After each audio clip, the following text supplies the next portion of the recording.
सद्गुरुदेव भगवान की जय।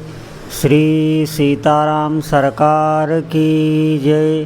श्री राधा रमण लाल की जय। श्री गौरी शंकर महादेव की जय। सभी दर्शकों और भक्तों को कोटि कोटि प्रणाम। सबको प्रेम भरा जय जय श्री राधे, जय जय श्री सीताराम। जितने भी उपासक हैं, भक्त हैं, ये बहुत ही महत्वपूर्ण विषय है।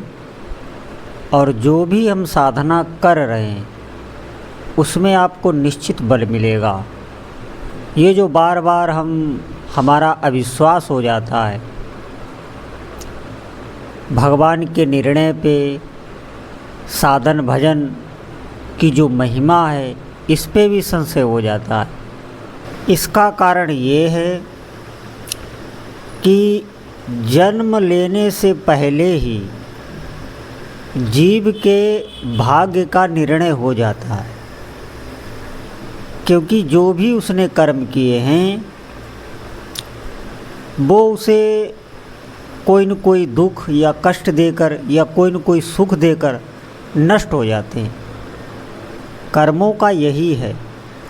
आपको किसी भी व्यक्ति से अगर दुख मिला है, किसी भी क्रिया से दुख मिला है या किसी वस्तु से दुख मिला है, अगर आपको दुख मिला है उससे, भले ही आप उसमें तटस्थ हैं, आपने कुछ नहीं किया, लेकिन दुख आपको हुआ है, तो आप उस कर्म से जुड़े हुए हैं और वो कर्म अपना फल देकर नष्ट हो गया। आपका ही कर्म था, ये ध्यान रखें।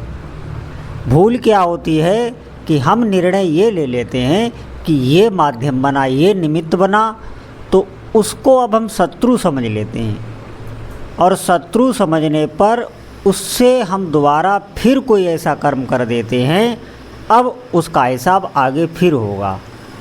ये ध्यान रखें आप। ऐसे ही हर जीव का है। केवल मनुष्य शरीर में ऐसा है कि आप प्रारब्ध को भोगते हुए नए कर्म का निर्माण कर सकते हैं। नए कर्म का मतलब है आप भजन कर सकते हैं। भजन से ही कर्म नष्ट होते हैं। इसे आप कहीं दूसरे कर्मों में ना ले लेना। कर्म तो सभी जीव कर रहे हैं। भोगों के लिए सभी जीव तत्पर हैं।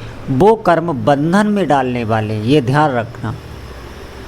अगर आपको अपने संचित जो बहुत जन्मों के जमा हैं वो नष्ट करना है, तो आपको नाम जप बढ़ाना होगा, अधिक से अधिक भगवान नाम जप करना होगा।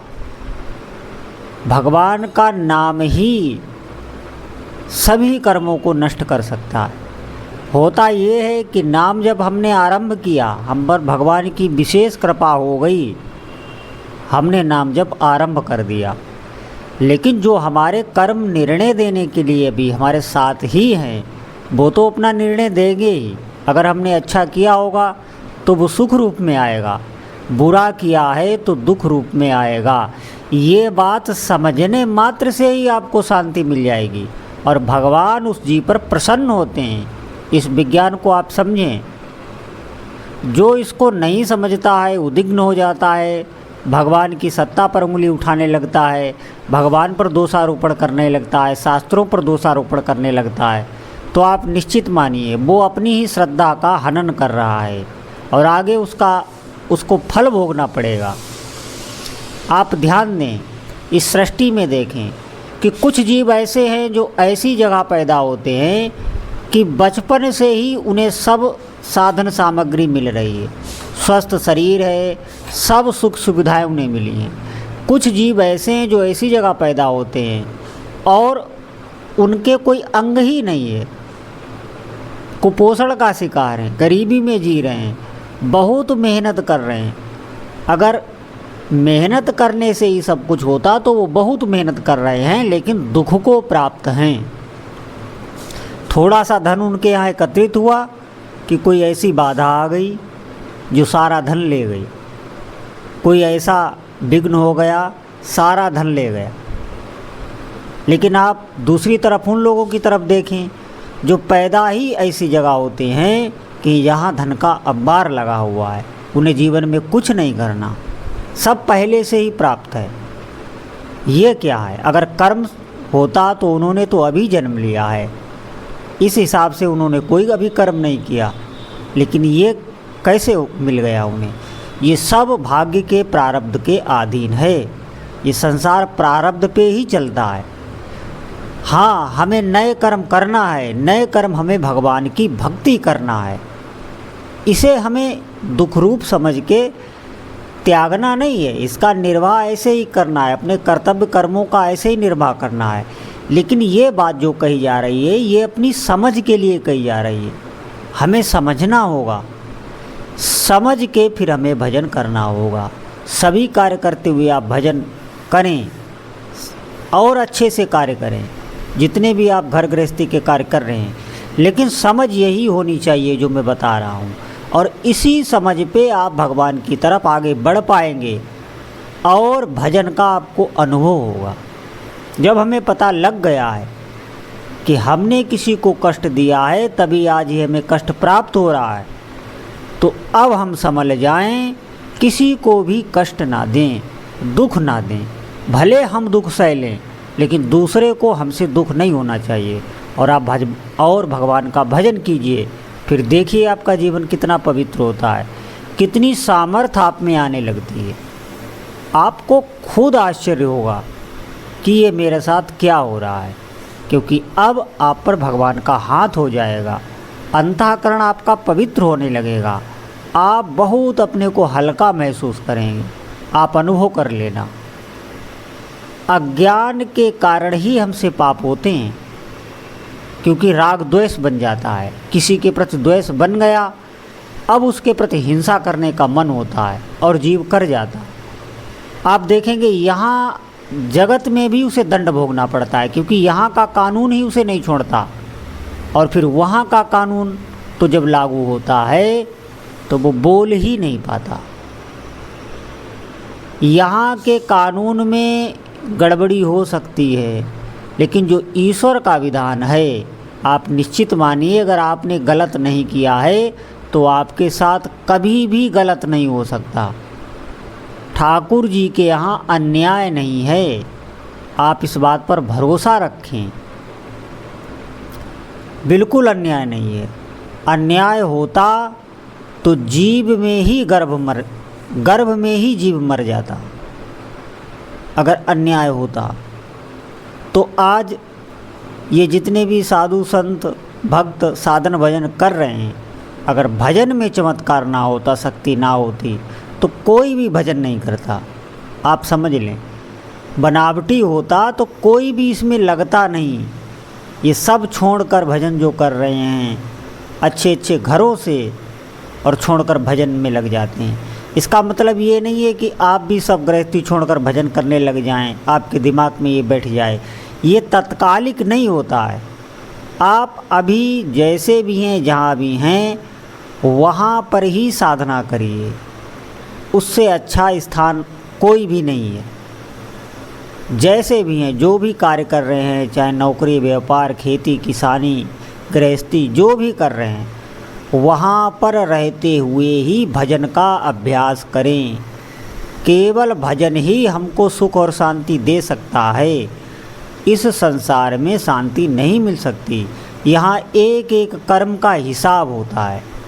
आप देखेंगे, कामनाएं तो सभी लोग करते हैं, क्या कामना के अनुरूप उनको मिल जाता है? नहीं मिलता है। पूरा पूरा जीवन लग जाता है उनका एक पद को पाने में, अपने लक्ष्य, सांसारिक लक्ष्य को पाने में पूरा जीवन लगा देते हैं लोग। और आप ध्यान दें, यही अगर वो भगवान की शरणागति कर लें और भगवान के मार्ग में आगे बढ़ने लगें, तो नाम जप से उनके पुण्य बढ़ने लगेंगे। आप देखना, पुण्य बढ़ते चले जाएंगे, और जो भी दुख देने वाले पाप कर्म हैं, जो बाधा बन रहे हैं, ज्यों ही आपका भजन ज़्यादा बढ़ा, तो पाप कर्म को हराकर आपके पुण्य विजयी हो जाएंगे। आपके जीवन में सुख आने लगेगा, समृद्धि आने लगेगी। इसके लिए पुण्य ही चाहिए। सुख समृद्धि के लिए ही पुण्य चाहिए। हमें इस बात पर चिंतन करना होगा। और आप देख लेंगे कि सब कुछ होने के बाद भी देखा जाता है कि जीवन में अपार कष्ट है, दुख है, भय है, चिंता है। अगर इन भोग सामग्रियों में, सांसारिक ऊंचाई पर चढ़ने में सुख होता तो आज इन लोगों को मिल गया होता। क्यों ये जाते हैं साधु संतों के पास, जिसके पास कुछ भी नहीं है, जो एकांत में बैठा भजन कर रहा है, क्यों उससे मिलना चाहते हैं? ये भजन की ही बात है। आप खुद भजन करें, आपको किसी की भी आवश्यकता नहीं है, ये ध्यान रखना। आप सीधे नाम से जुड़ें, नाम से जुड़ने पर आप हरि से जुड़ जाएंगे, या जो भी आपके उपास्य देव है आप उनसे जुड़ जाएंगे। जो सामर्थ्य एक योगी में है वो आपको घर में ही प्राप्त हो सकती है। बात सिर्फ समझ की है, हमें अपनी समझ ठीक करना है। भजन से ही काम बनता है, बातों से काम नहीं बनता। जो भी ऊंचाई पर पहुंचा है वो भजन करके ही पहुंचा है, ऐसे नहीं पहुंचा है। इसलिए मेरी बार बार प्रार्थना है कि आप विचार कीजिए, चिंतन कीजिए। ये जो भी सुख दुख बना हुआ है ये सब हमारा ही किया हुआ है। अब हमें इससे उबना है, अब हमें इससे आगे निकलना है।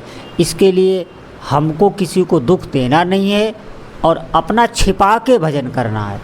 सभी कार्य आप करें, ज़्यादा दिखावा ना करें। दिखावा करने से मनमुटाव हो सकता है, घर में भी मनमुटाव हो सकता है। इसीलिए आप भीतर ही भीतर सुमिरन करिए, प्रभु से अपनी प्रार्थनाएं करिए, जो भी समस्या है, और अधिक से अधिक नाम जप करिए, अपना तप बढ़ाइए।